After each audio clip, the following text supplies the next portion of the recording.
good morning Joshua Level. Welcome back with Teacher Destiana. Masih sama pada pembelajaran bahasa Indonesia ya. Oke, Joshua Level. Before we start our lesson for today, let's pray. Our Father in heaven, we say thank you for your blessing. Now we want to start our lesson. Please bless us so we can understand our lesson for today. This is our prayer in the name of Jesus. Amen. Ya, Joshua Level. Now kamu bisa buka bukunya di halaman 99. Ya, hari ini kita akan masuk ke pembelajaran kita yang selanjutnya. Poin kedua di buku kamu, unsur kebahasaan dalam teks laporan hasil observasi. Ya. Tetapi sebelum kita masuk ke sini, teacher akan beri penjelasan sedikit ya, Joshua Level. Sebelumnya, Joshua Level teacher sudah sampaikan kepada kalian bahwa teks laporan hasil observasi itu menggunakan fakta sebagai sumber pengembangan gagasannya, ya. Jadi bahasa yang digunakan dalam sebuah teks laporan hasil observasi harus bersifat lugas dan baku, tujuannya agar tidak menimbulkan tafsir ganda, ya. Nah, hal-hal yang tidak kalah penting, unsur-unsur kebahasaan itu harus benar-benar diperhatikan ya Joshua Level, seperti pilihan kata atau diksinya, penggunaan tanda koma, kata depan, huruf kapital, dan keefektifan kalimatnya. Nah, kesalahan penggunaan tanda baca itu juga bisa menimbulkan salah tafsir oleh pembacanya ya. Nah, selain itu, selain yang teacher sebutkan tadi, di sini teacher akan jelaskan kepada kalian kaidah kebahasaan teks laporan hasil observasi ya. Yang pertama, kalian bisa lihat di slide, menggunakan frasa nomina yang diikuti penjenis dan pendeskripsi. Nah, artinya frasa nomina di sini Joshua Level adalah kata atau frasa nomina yang memiliki makna sebuah benda. Jadi dia kata tetapi memiliki makna sebuah benda ya. Contoh frasanya anjing liar. Nah, katanya adalah hewan. Ya. Tadi frasa nomina adalah kata atau frasa yang memiliki makna sebuah benda. Ya, katanya hewan, jadi frasanya adalah anjing liar. Paham ya untuk ciri kebahasan yang pertama, frasa nomina. Yang selanjutnya, yang kedua, menggunakan verba relasional. Nah, ini artinya Joshua Level, di dalam sebuah teks laporan hasil observasi, kadang kita menjumpai adanya sebuah verba yang memperlihatkan hubungan yang memiliki intensitas dua jenis verba ya. Biasanya verba relasional kalau dalam sebuah teks laporan hasil observasi dia banyak menggunakan kata-kata seperti ialah, merupakan, adalah, yaitu, digolongkan, termasuk, meliputi, terdiri atas, disebut, dan lain-lain ya. Jadi kalau di sebuah teks laporan hasil observasi kamu menemukan salah satu kata-kata dari sini seperti ialah, contoh ya, ialah, merupakan, adalah, yaitu. Nah, itu merupakan contoh dari verba relasionalnya dalam sebuah teks laporan hasil observasi. Nah, ini untuk ciri kebahasaan yang kedua ya. Oke, kita lanjut ke ciri kebahasaan yang ketiga, menggunakan verba aktif. Nah, verba aktif di sini maksudnya Joshua Level adalah kata kerja yang menjelaskan subjek sebagai pelaku, dan verba aktif pada umumnya dia memiliki awalan. Ya, nanti kalau misalnya di sebuah teks laporan hasil observasi kamu menemukan kata-kata seperti contoh yang teacher sudah buat di slide, bertelur, membuat, hidup, makan, tidur, dan sebagainya. Ini merupakan contoh dari verba aktif ya. Dia kata kerja tetapi menjelaskan subjek sebagai pelakunya. Dan ingat, biasanya dia verba aktif memiliki awalan, bisa awalan me seperti ini ya. Katanya buat, kemudian dia memiliki awalan mem, jadi membuat. Oke, paham ya sampai di sini? Oke, yang selanjutnya menggunakan kata penghubung. Nah, ini udah sering teacher jelaskan kepada kalian. Kata penghubung ini kita kenal dengan istilah konjungsi ya, kata hubung, konjungsi. Ini suatu kata yang dapat menyatukan kata dengan kata lain. Jadi, karena dia merupakan kata penghubung dan tentunya fungsinya adalah menghubungkan suatu kata dengan kata yang lain. Tidak hanya kata ya Joshua Level, tetapi juga bisa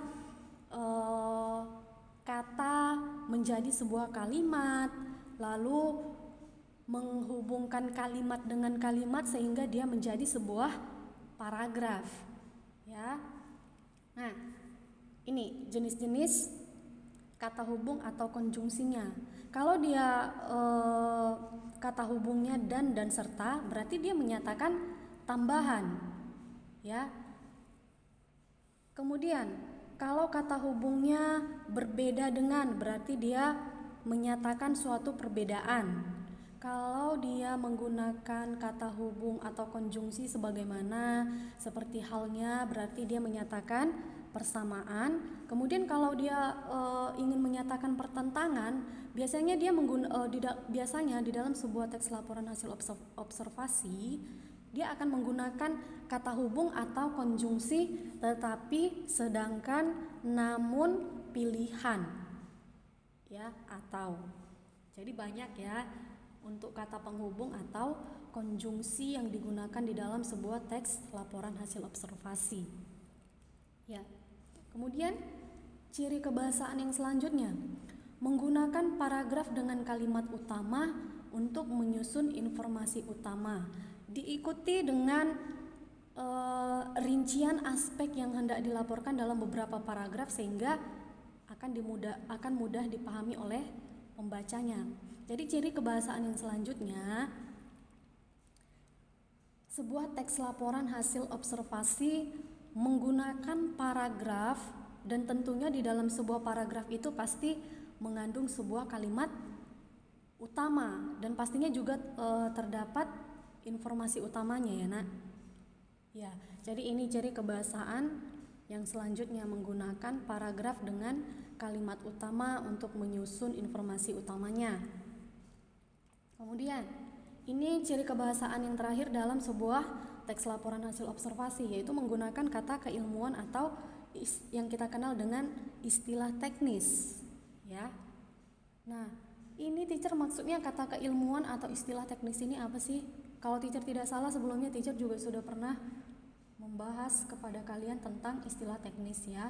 Nah, Joshua Level ini merupakan salah satu jenis kata kerja yang mempunyai artian khusus mengenai suatu bidang ya.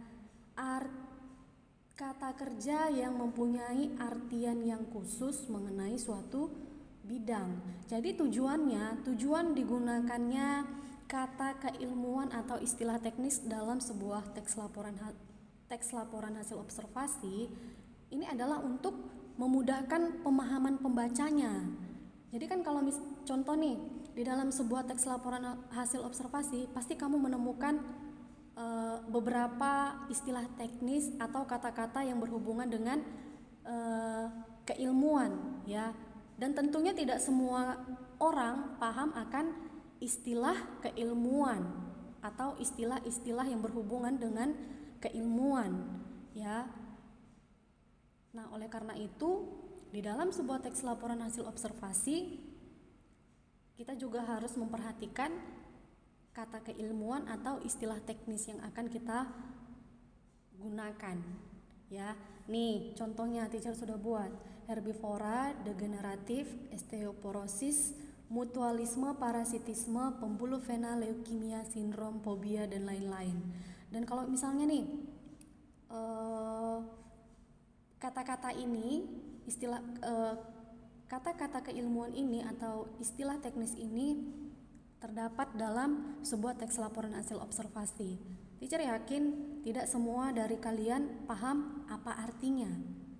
Ya, Sementara untuk para ilmuwan, mereka sudah pasti paham apa artinya, ya, tetapi tidak dengan kalian.